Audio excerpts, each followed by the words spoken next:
Welcome, everybody, to Dead Talk Live. And tonight it is my pleasure to welcome our three guests from the movie that is released today to theaters and video on demand.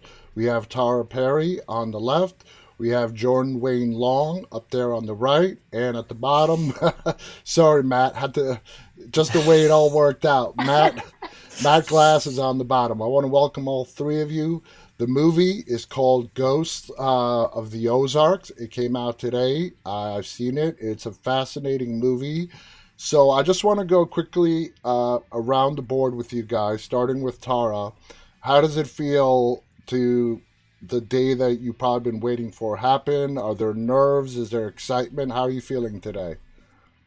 I feel pretty good today, actually. It's funny. We woke up this morning.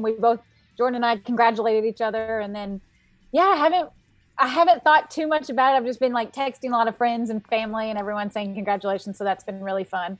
And tomorrow we're getting to go to the theater, so that'll be more in my face, realistic, maybe. Yeah, like it's actually happening. And like I discussed before we went live, I congratulated all three of you because it is no small feat in today's world to get a movie from script, financing, getting it shot to actual, distribution. Jordan, how are you feeling today? I'm feeling good. Yeah, no, it's been great. It's been calm. We've just kind of I built a desk today to just kind of like relax. Get your mind No, off it's it. it's a yeah, it's a big relief. We've been working on this thing every day for a long time. So you're right. It just feels really good to like be getting it out there. Absolutely. Now, Matt, from your background, it looks like you're the techie in the group. Yeah, I guess How you been feeling today? I've just been hacking the mainframe all day. No, I'm good. Yeah, just I think similar to Jordan, it's just kind of getting my mind on other things and just being happy it's out there. And So let yeah, me give a little synopsis to our audience of what Ghost of the Ozarks is all about. It takes place post Civil War era in a town called Norfolk. That is correct, right? Norfolk. Norfolk. It is Norfolk or Norfolk. Norfolk. Norfolk. Okay, so we changed it. I live in Virginia, so I'm used to saying Norfolk because. Right. So anyway, it takes place post Civil War in sort of a walled off community that is surrounded by the legends of it being haunted by ghosts in the nearby forests. So when you go into it, people have this expectation, and then we're thrown a lot of twists and turns throughout the movie. So it's definitely a wild ride. Now, Matt, I want to ask you. This started out as a short film back in 2016. So, how did the evolution play out from a short film in 2016 to it becoming a feature film? Well, I think this might be more of a Jordan question, but we did the short film together, all three of us actually. But it was originally based on Jordan's idea. Jordan, you want to take Yeah, it? go ahead, Jordan. Take over. You're better. Yeah, no, it's I come from a small town in Arkansas called Bald Knob, and there happened to be these vigilantes from the 1800s called the Bald Knobbers in the Ozark Mountains. So as a small kid, I was just terrified of these, this idea of these vigilantes, even though they weren't around anymore. And that's really where the idea came from. Brought it to Matt. We shot the short film with Tara and Tommy in 2016, and then I started working on the feature with Tara that October. So yeah, that's crazy. I can't believe it. Yeah, can't believe the day is finally here. It's great. So it took several years after the short came out to writing the feature script to actually starting to shoot the film itself. Yeah, we had a couple other films in between there. We shot a film that Matt wrote called Squirrel. And then we produced a film called 12-Hour Shift in between there. And so a lot of rewrites for Ghost of the Ozarks. And we started building the town in August of 2019. Okay. Now, the Matt and Jordan, you guys both directed this film. Tara and Jordan wrote the feature script according to IMDb. Is that accurate? Yep. That's correct. Now, Tara, you're also a leading role in the film. You play the character of Annie. who is a fascinating character. She's not a follower. So how would you describe Annie to our audience? Yeah, exactly that. She's not a follower. She lives in a time where it's in the 1860s, so it's not a time where women have leading roles a lot, and she does in this town, and that was really fun to get to do. Absolutely. Yeah, it was fun to get to write her and then to get to play her. I was very excited because I wrote her the way I wanted to get to play her, hoping I get to play her, and I did. One of the fascinating things about this film that captured me right away, like I said, it takes place right after the Civil War, but in this community, it doesn't matter, and this is actually said in the movie, what color your skin is. Everyone is viewed equally. When you guys were writing the feature, did you guys go into history to find anywhere where that was actually true? Or was it something that you guys just came up with? I guess we'll go with Jordan on this one. Sure. I mean, we looked at a lot of, James McCune isn't based off of a real person, but James McCune, the name is from the first Black doctor that in American history. He was born in 1814, I believe, Mm-hmm. and has quite the story. So we were looking at a lot of historical evidence to kind of like base our fable off of. But no, this community, there really wasn't one that existed. It was just something that we really wanted to play out a lot of ideas in and tell a fable our own way. Very nice. Now, Matt, directing this film, you're part of the directing. It's filled with great imagery, scary stuff, the wood scenes, all that smoke, which we find out as the film progresses, all that good stuff. Did you find this challenging to shoot? Yeah, I think definitely. Well, Jordan, so the majority of the town Jordan built, so he really had control of like that end of the visual, and I was also the DP, so it was my job to like try to do the angles and work with the lighting team and all that kind of stuff. So we're both kind of in charge of the look of the thing as well as being the directors. But it's really interesting to have the scale of a huge town where you can do anything, but then you have the limitations of a budget and the limitations of time, and it suddenly becomes like, how do we shoot this the best we can with the time we have and with the money we have? And it's like this weird, it's like being right next to a huge pile of gold, but you know you can only grab at the gold for 1 second. You're like, how much do I take? How do I take it? And it's such a hard balancing act to figure out. There was definitely a lot of stress, but I can imagine. Now, this has a great cast in it. We got Phil Morris, Angela Bettis, Tim Blake Nelson, Tara, also in the cast. So, how long did the casting process take? And do you guys feel you struck gold with the people that you were able to cast in these roles? And, let's start with Matt on that one. yeah, I mean, we really lucked out. Everybody was amazing and better at their role than I think we could have imagined. So we were very lucky to have such a great cast. And Tara actually did a lot of the casting herself. Tara, you want to fill in from there? You know more details of that. I was also the casting director, I suppose. And we thought Tor would be played great by Tim Blake Nelson. Mm-hmm. And when we brought David and Christina Arquette on as producers, he said, well, he's a buddy of mine. I'll just email him the script and see what he thinks. And so after he read it, he was like, yeah, I like it. I'm in. So we were so excited to have him on board. And then we had previously worked with Angela Bettis on 12-Hour Shift, and she is just an angel human. We love her and we'll want to work with her always. And so we called her up and we were like, can we please send you our newest script? And she read it, loved it, said, I'd love to come hang out with y'all in Arkansas.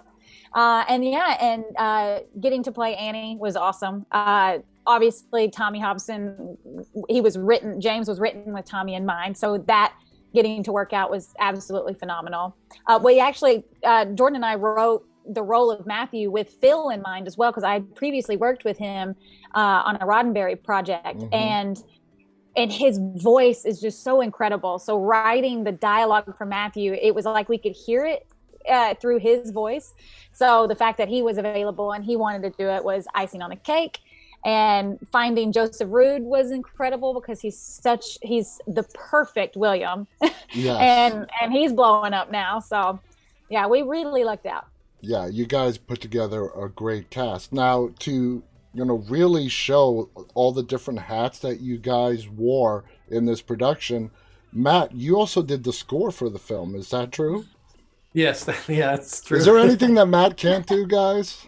No. No, I'm not good at talking to people, but So, I mean, we know that on medium budget, low budget films, everybody has to chip in beyond their title to get it out there. Were the budget constraints really tight? I mean, I'm not asking for numbers, but was there stuff that you wanted to do with the film, Jordan, that you were not able to do because of budgetary constraints? Yes, absolutely. It was a low budget. It was $1 million feature, and we stretched that as far as we could. But building a whole town and COVID and all of that really took a big chunk of that. And but what I like about everybody that we have on our team, I mean, you see it with the costume design and the makeup. They went above and beyond, and I mean, the costume people were making dresses for Angela Bettis like 3 days before we started shooting because we couldn't do the traditional fittings with COVID and everything. Yeah. So, I mean, just watching people step up from those limitations and just shine, that was really neat. But I am looking forward to a little bit more freedom and time to play out stuff. Absolutely, absolutely. Tara, I would say the main underlying theme of this movie, when you get through with it, it's all about greed and power. By the time you're done with the film, would you agree with that? A, and B, being a co-writer on the script, is that what you guys were going for?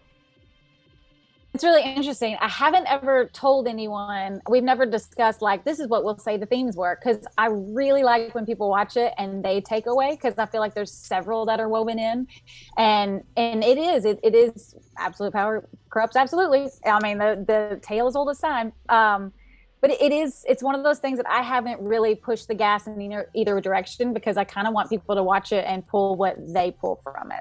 Okay. That's what I pulled from it. Like when the movie was done, I'm like, wow, this was a story about, mankind and how accurate it is that they're after power and money.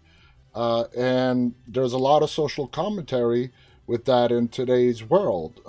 Would you agree with that as well, Jordan?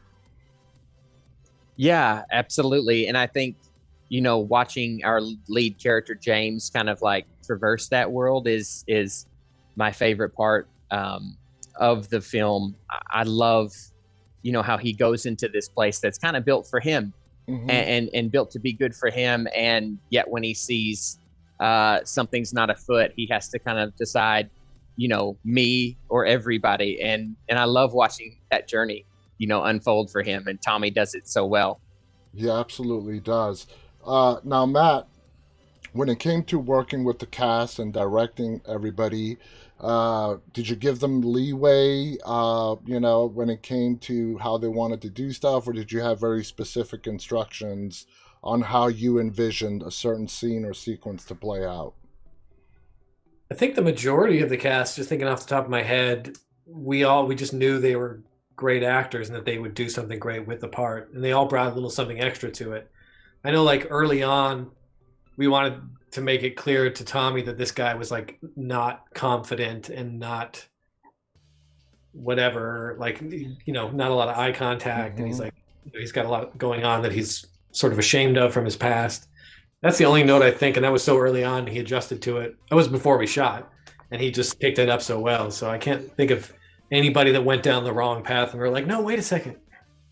It was awesome to watch everybody bring something completely new to the table than what you've had in your head and envisioned. And, we had a scene with Phil and Tommy that we had kind of envisioned would be, more aggressive than it was. And they came in with this really soft spoken, and it kind of blew everyone away in the room. And I think we looked at each other and we're like, oh man, it is so nice when you hire professionals that just elevate everything that you give them, and you can't ask for better. No, Honestly, no, you can't. And I've said this before. I remember one interview I did with a director, and he said 70% of directing is casting. So hats off to you, Tara. You did a great job casting, Thank and you. hats off to you guys for directing it. Let's talk about the supernatural element in this film, the ghosts that are in the woods. How critical was that to the story, would you say, Jordan? well, I think the ghosts work on a few levels for the film, and it was really important to make sure that they were elevated enough to where you would believe that these people would stick around in this town. And I think it was really helped by like Matt's score, Mm-hmm. and which he also used some of Tara's vocals to kind of like siren in the woods, and we put so much emphasis on that in a bunch of different directions that it was a really interesting process. We had some Jaws moments, to be honest, because of COVID. We had the suit built in another state by some of our wonderful costume or makeup people, and when we got it out to Arkansas and we put it on, there was no fittings, and so it was pretty tough to move in, and we were on these big stilts for it and everything, and it became one of those. You were. Yeah, Jordan. Yeah, Jordan was also the ghost. I didn't know that. But and our first AC hopped in when I just couldn't possibly, because it was pretty tough to wear those legs. But it became one of this thing where we really had to use it sparingly, and I like how that turned out, because you really have to be intentional with when you do show it off, and that was a fun challenge to take on. Nice. When it came to shooting the ghost scenes, Matt, was there any CGI, or was it all practical? Mostly practical. There is one shot that was really augmented with CGI. It involves a mouth opening scene, which I guess that was actually, we shot that too, practical, but we just put it in CGI. And there were certain elements of them, like when there were close-ups of their eyes, that was done.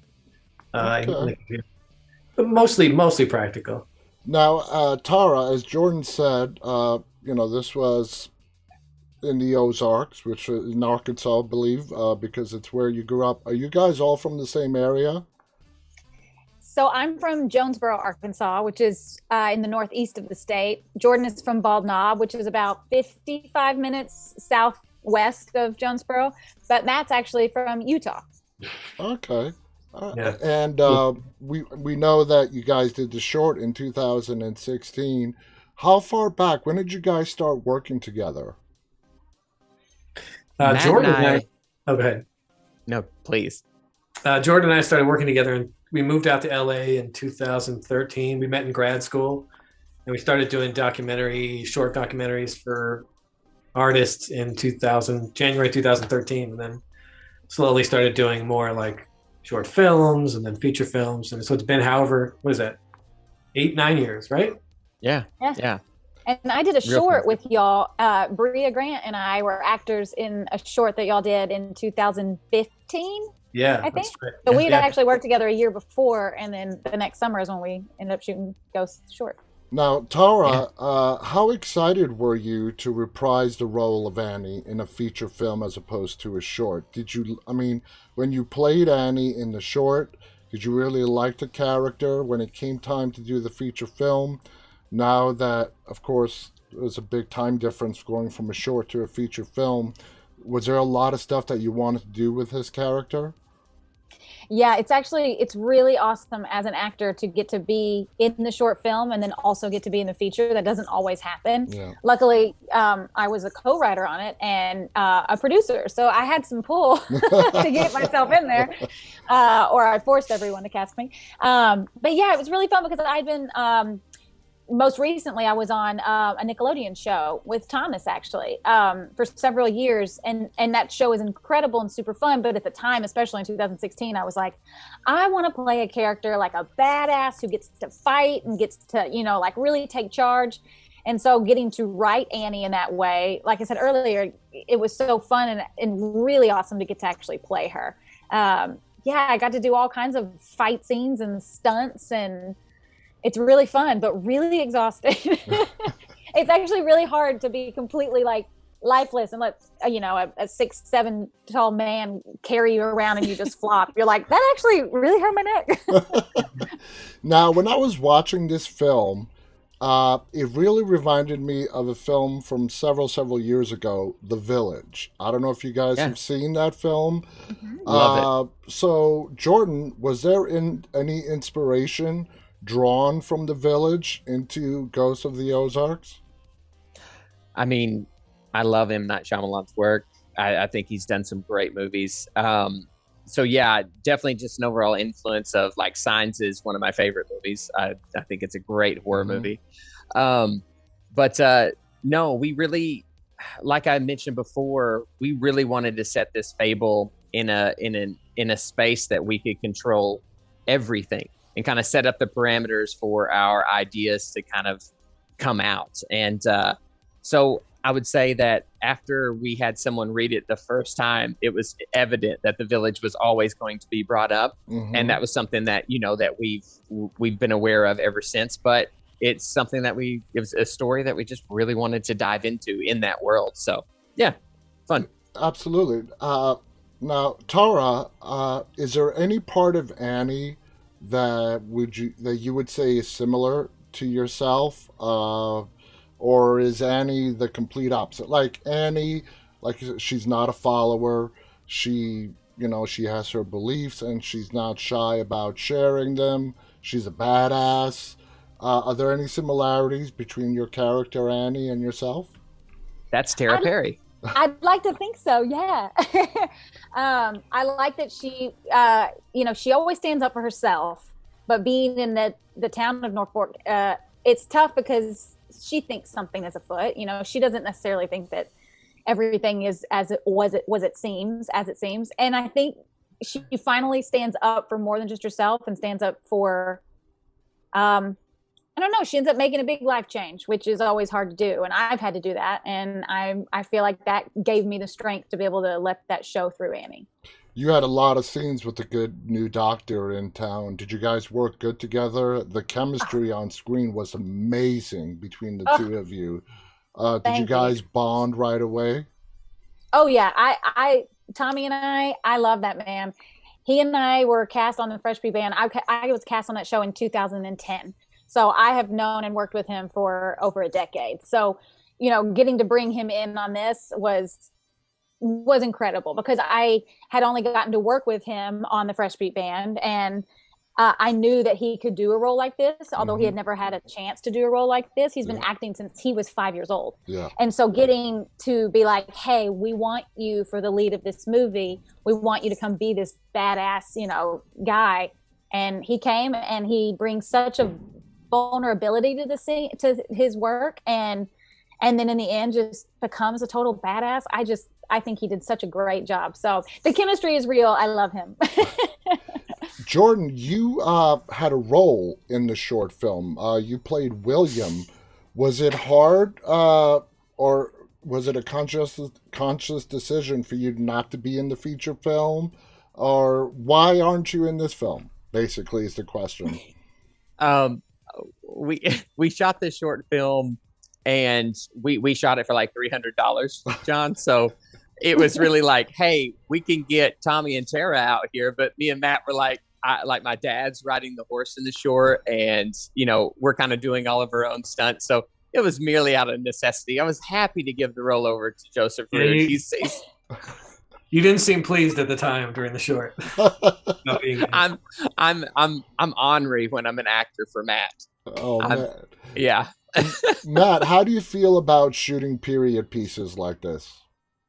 It's great. I love movies that are able to not exist in the real world. Like if you can create a whole world where it doesn't feel like you're shooting it anywhere that you can just go to, it's like always my favorite thing. Like the movie Brazil, which is very different from this movie, but it doesn't look like reality. It's its own thing. And I just love being able to like escape to somewhere else.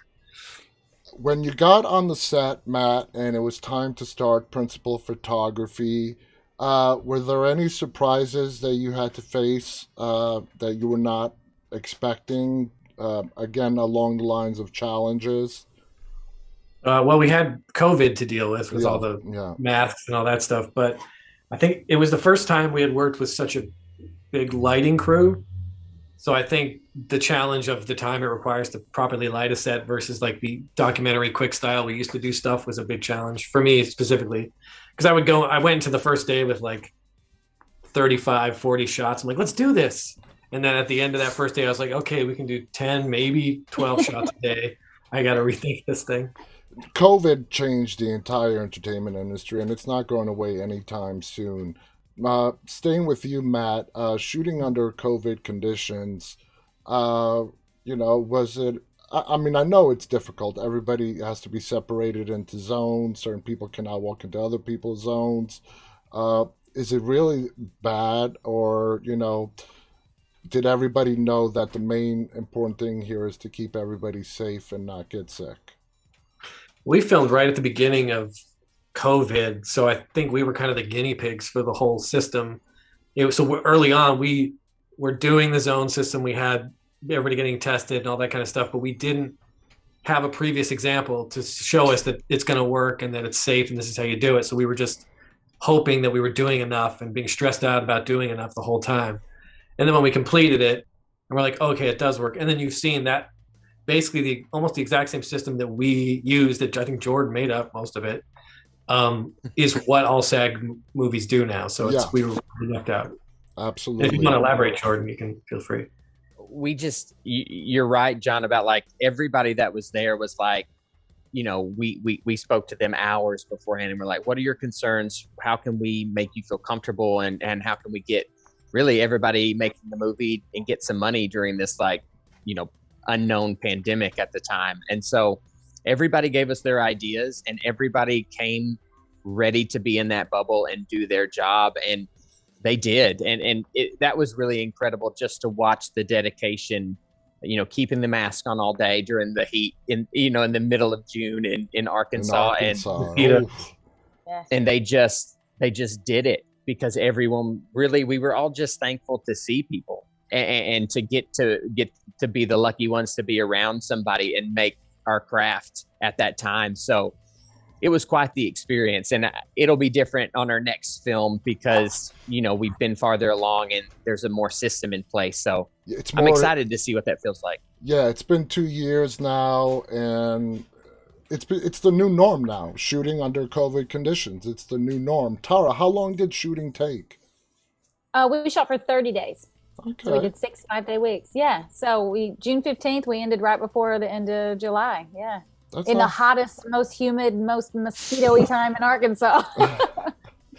Yep. Jordan, this film, according to IMDb, is like purely classified in the genre of horror thriller, but I would say it goes beyond that as well, into drama and a lot of other subgenres.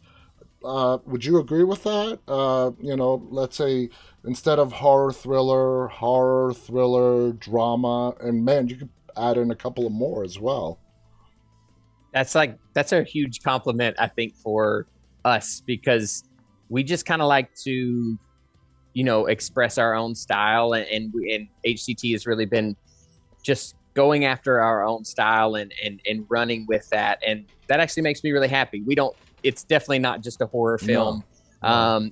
I mean, the musical number I think like helps that a ton to push that into something different. But it is one of those things where it is difficult to just go with your own style because it doesn't fit in the lane real easy. But for us, I People don't think want we to know put any other way to stuff. do it. Yeah, people want to put stuff in its box, and this Absolutely, movie. and I get it. Yeah, and this movie fits in a lot of different boxes. You know what I mean? It has elements of a lot of different subgenres. Now, either any of you three, did you have any part in editing, cutting the film itself, or did somebody else do that entirely? I We had get. an editor, but me and Jordan, we were there almost every day working with the editor, making cuts and all that kind of stuff. So we Okay. definitely had a big hand in it. So I'm assuming you guys have all seen the final product. I want to go again around the board. Tara, watching, when you saw it at the premiere, when it was all cut edited, cut, ready to be seen. How do you feel about the movie that you made? Are you happy? Are you proud? Was it everything that you wanted it to be? Yeah, I am endlessly proud. I'm endlessly proud of these two guys. Uh, these two guys. And watching myself play Annie, it was really fun because normally as an actor, when I watch something that I've done, I still like I put myself the day that I shot it, and it's too distracting. It's like I'm just watching myself do something. But the first time, because I didn't see the edits as they went along, I didn't want to see versions until they were like, all right, this is almost the done finished cut. I watched it then, and I was like, wow, I'm really proud of my performance, which is not something I normally say. I'm like, oh, that was fun, or I did good, or that was funny. But I was like, I was pretty engrossed in the film. I didn't feel like I was watching myself, which is a compliment to myself. And I didn't feel like I was watching my friend Tommy. I felt like I was watching. Anyway, it was fun to take myself out as an actor and watch it as a producer and be like, we made a really fun movie. Absolutely. Yeah. Now, Matt, I know directors are usually the most self-critical. Did you watch it and you're like, man, I wish I would have done this differently or that differently, or were you really happy with the final piece? Probably the first thing. And also I was the colorist and I did the VFX and I did all the deliverables at the end. So you've seen the movie like 1,000 times. Yeah, 1,000 times. I'm really excited for having like a year break from it and being able to watch it without like that and just see what the movie actually is without all of that like history attached to it. I'm looking forward to that. So I'll mark the calendar a year from today. I'm going to watch it. How about you, Jordan? Going the evolution from the short to the feature film itself. Are you proud of the work that you guys did? Yeah, I'm endlessly proud, and yeah, we all are indie filmmakers, and so we know what that journey is like. And yeah, I'm so proud. I'm like so many people helped out, like our families and dear friends, and it was such a DIY craftsman approach because it had to be. And I'm just really proud with what we ended up on screen with, and I hope people just have fun with it. You should be. You should be very proud. Now, Jordan, the film premiered at the Austin Film Festival. Was it because of COVID? Was it virtual? Was it in person? How did the festival go? It was actually in that like weird spot where we were getting to do things. And so it was as a writers festival. I mean, and Sean Anthony Davis came in big time and helped us with rewriting the film and cutting it. I wanted to mention his name, but we all went down to Austin Film Festival for the writers conference. And it was such a unique experience because we got to sit with so many professionals and see that we're all doing the same thing, that we're all on the same pursuit, and that none of us are any different than anybody else. And that was awesome because we haven't been outside since we started shooting Ghosts, and we haven't talked to people. And so getting to jump into that film festival, and it's an incredible festival. Tim Gray does a great job. And it was a wonderful like little reprieve from, being the typical indie filmmaker. Yeah. And also being locked up for all that time, to be out and, interacting with other human beings. That's priceless. Tara, would you call yourself a horror fan? I love horror movies. Big horror fan. How about you, Matt? I would say yes, but I was going to say this earlier. I feel like the label of horror gets tough because there's a certain expectation for what a horror movie is. Mm-hmm. But I love that movies nowadays are like pushing what that means, and horror movies aren't necessarily slashers anymore. No. It could be this whole completely different thing. I like all the people that are pushing the boundaries. I'm excited about boundary pushing for Absolutely. Horror. Jordan, for me personally, horror, I could sit back and watch a good blood and gore film and enjoy it. But for me, it's about character and storytelling. I love character building, storytelling, and to be scared at the same time. And Ghosts of the Ozarks has a little bit of all that, blended in together with it. Would you agree with that statement? Yeah. And, I think like for me, what I love about horror is that it's a really safe place to air your everything you're scared about, and everything that you want to express to other people, to kind of like feel some camaraderie with, whatever you're terrified of. And it's a great place to put an allegory of your deepest fears. And I love being able to put that out with, characters, and watch their arc and watch them have to go through this stuff safely, because I'm just watching them. I'm not actually having to go through it. So I just love being able to see the world through, somebody else's eyes, and experience that. Absolutely. Yeah, and see how they react. It's great. Matt, a lot of this depends on the director. Are you a fan of putting in like modern new social commentary in your films, or do you want your films to be, completely devoid of what's going on in the real world? And when the audience sits down at the theater, at home, give them an escape from the real world? That's a tough question. I think both of those things are true. I mean, I think it's important to put what's happening in the real world to some degree in your film, but it should never be a thing where that's all the film is. Yeah. So you want it to be a thing where if people want that kind of thing, it's there. If they don't want it, they don't have to acknowledge that, and it still means something. Mm-hmm. It's like a weird, tough balance of like keeping everybody happy, but also getting your message out if you have a message, but not shoving it down anybody's throat. Absolutely. And being entertaining at the same time. Yeah. It's also hard to watch a movie and not relate it to something that's going on. You know what I mean? Like it's what I love watching movies that I saw when I was 10 years old, watching it again at 15, 20, 25, 30, 35. And it means something different every time I watch it, because I find myself relating to different characters as I've aged. Yeah, absolutely. Jordan, tell the audience, I know it came out today on video on demand, but which platforms exactly can people rent or buy Ghosts of the Ozarks from? Awesome. Yeah, we're on iTunes, Amazon, Vudu, YouTube, really anywhere you can rent a film. We're lucky enough to be on that platform, I believe. So I know that Amazon is kind of the place I always go. Yeah. But you can get it in a lot of spots. Everywhere. Pretty much the top transactional video on demand places out there. Matt, it's also being released to limited theaters today. Is this in just one state or several states throughout the country? As of right now, it's Los Angeles, Houston, Austin, Phoenix, New York.